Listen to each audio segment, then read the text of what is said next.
নমস্কার বন্ধুরা, কেমন আছো সবাই? কুকিং শুকিং বাংলা চ্যানেলে তোমাদের অনেক স্বাগত।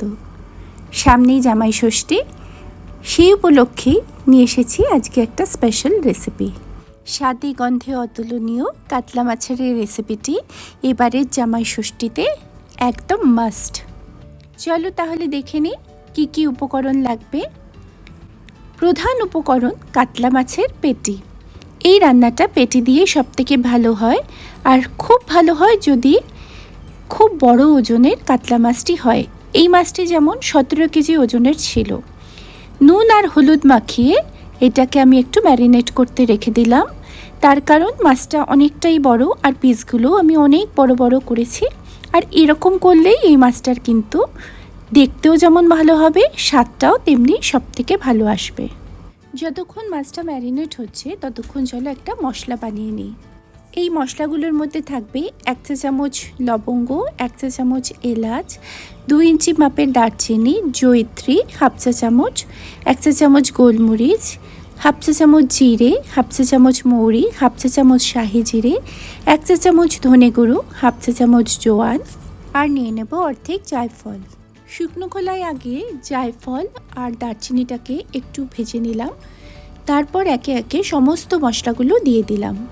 মশলাগুলো ফ্রাই করার সময় গ্যাসের ফ্লেমটা মিডিয়াম রাখতে হবে, নয়তো কিন্তু মশলাগুলো তাড়াতাড়ি পুড়ে যাবে আর একটা বার্নিং স্মেল চলে আসবে, যেটা আমরা চাই না। মশলাগুলো ভালো করে ফ্রাই করে নিয়ে ঠান্ডা করতে দিতে হবে। মশলাগুলো ভাজা হয়ে গেলে ঠান্ডা করে গ্রাইন্ডারের জারে একটা ফাইন পাউডার তৈরি করে নিলাম। এছাড়াও লাগবে একটা বড় সাইজের পেঁয়াজ, যেটাকে খুব ছিঁড়ি করে আমি কুচিয়ে নিয়েছি। আর লাগবে 1 চা চামচ করে রসুন বাটা, আদা বাটা। এছাড়াও লাগছে 1/2 চা চামচ হলুদ গুঁড়ো, 1 চা চামচ লঙ্কার গুঁড়ো, 1 চা চামচ চিনি, স্বাদ মতন লবণ, আর 1 চা চামচ কাশ্মীরি লঙ্কার গুঁড়ো।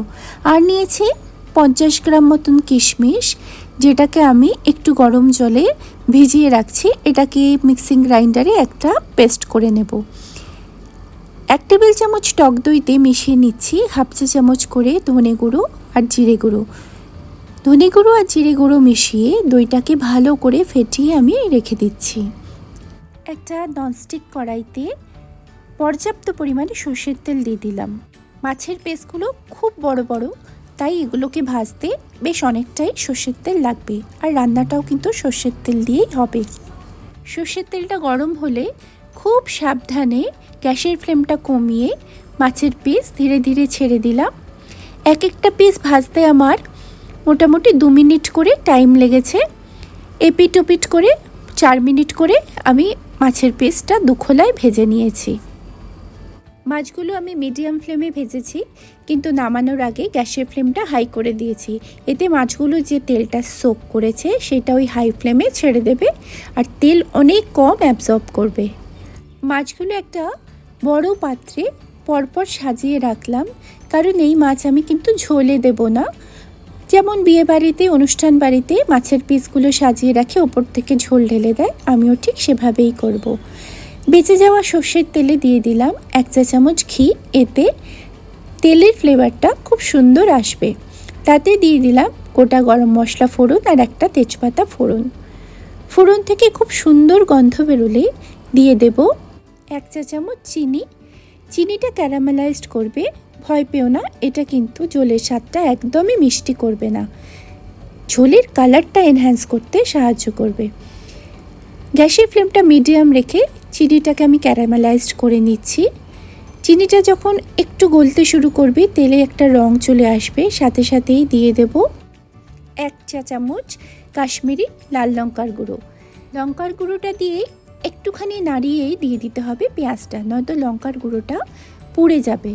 এই পুরো ব্যাপারটাই কিন্তু খুব চটজলদি করতে হবে, তাই উপকরণগুলো কিন্তু একদম আগে থেকে রেডি করে হাতের কাছে রাখবে। পরবর্তী 1 মিনিট ধরে পেঁয়াজটাকে ভালো করে ফ্রাই করে নিয়ে দিয়ে দেব আদা রসুন বাটাটা।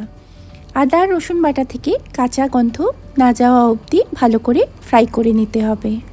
মশলা লেগে যাওয়ার অবস্থা হলে প্রয়োজনে অল্প অল্প জলের ছিটা দেওয়া যেতে পারে। এবার দিয়ে দিলাম বাকি গুঁড়ো মশলাগুলো, যার মধ্যে রয়েছে 1 চা চামচ লঙ্কার গুঁড়ো, স্বাদ মতো নুন আর অল্প একটু হলুদ। মশলা একদম সুন্দর ফ্রাই হয়ে গেছে। এবার দিয়ে দিলাম দই, ধনে আর জিরে গুঁড়োর মিক্সচারটা। পরবর্তী ততক্ষণ ধরে মশলাটা কষাতে হবে যতক্ষণ না টক দই থেকে একদম কাঁচা গন্ধ চলে যায় আর মশলা থেকে তেলটা ছেড়ে যায়। গ্যাসের ফ্লেমটা হাইতে রেখে মিনিট খানেক কষালেই দেখা যাবে যে সাইড থেকে তেলটা ছেড়ে দিয়েছে। এবার দিয়ে দেব কিশমিশ বাটাটা। কিশমিশ বাটা দিয়ে 30 সেকেন্ড মতন কষিয়ে দিয়ে দেব রান্নার প্রথমে তৈরি করে রাখা সেই মশলাটার 1.5 চামচ পরিমাণের মশলা। সমস্ত উপকরণগুলো আমাদের দেওয়া হয়ে গেছে। এবার জাস্ট একটু নাড়িয়ে চাড়িয়ে নিয়ে দিয়ে দেব 1.5 কাপ মতন ফুটন্ত গরম জল। এই ঝোলটা কিন্তু একদম গামাখা হবে, তাই বেশি জল আমরা ইউজ করব না। ফুটন্ত জল দিয়েছি বলে খুব তাড়াতাড়ি গ্রেভিতে বয়েল এসে যাবে।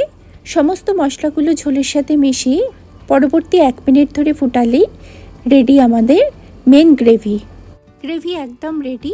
এবার গ্যাসের ফ্লেমটা বন্ধ করে দিয়ে 1 চা চামচ ঘি আর ওপর থেকে অল্প একটু গরম মশলা আমি ছড়িয়ে দিলাম। ঝোলের ঘনত্বটা তোমরা একটু দেখে নাও, এটা কিন্তু একদম পাতলা ঝোল হবে না। ঝোল একদম রেডি।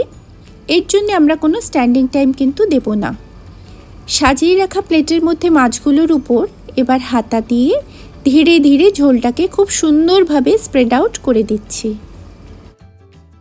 এই প্রসেসটা কিন্তু ঝোল যখন খুব গরমই আছে একদম গ্যাসটা বন্ধ করেই করে নিতে হবে, তাতে মাছের পিসগুলোর মধ্যে ঝোলের সমস্ত নুন, স্বাদ, ফ্লেভার সব কিছু সুন্দরভাবে ভেতরে ঢুকে যাবে। অনেক সময় ধরে মিডিয়াম ফ্লেমে মাছগুলো যেহেতু ভাজা হয়েছিল, মাছগুলো কিন্তু একদম সুসিদ্ধ হয়ে গেছে, তাই মাছ সিদ্ধ হওয়ার কিন্তু একদম টেনশন নিও না তোমরা। কেমন লাগলো বন্ধুরা আজকের এই জামাইষষ্ঠী স্পেশাল রেসিপিটি? ভালো লাগলে প্লিজ লাইক, কমেন্ট আর শেয়ার করো। আর আমার চ্যানেলটা যদি তোমরা প্রথম দেখে থাকো, নতুন বন্ধু হও, তাহলে সাবস্ক্রাইব করে বেল আইকনটা প্রেস করে দিও। এতে আমার মনোবল বৃদ্ধি পাবে। পাশে থেকো, সাথে থেকো বন্ধুরা। দেখা হচ্ছে অন্য কোনো রেসিপির সাথে। ততদিন ভালো থেকো, সুস্থ থেকো, সাবধানে থেকো। খুব ভালো কাটুক আগামী উৎসবের দিনগুলো। Thank you for watching and bye for now.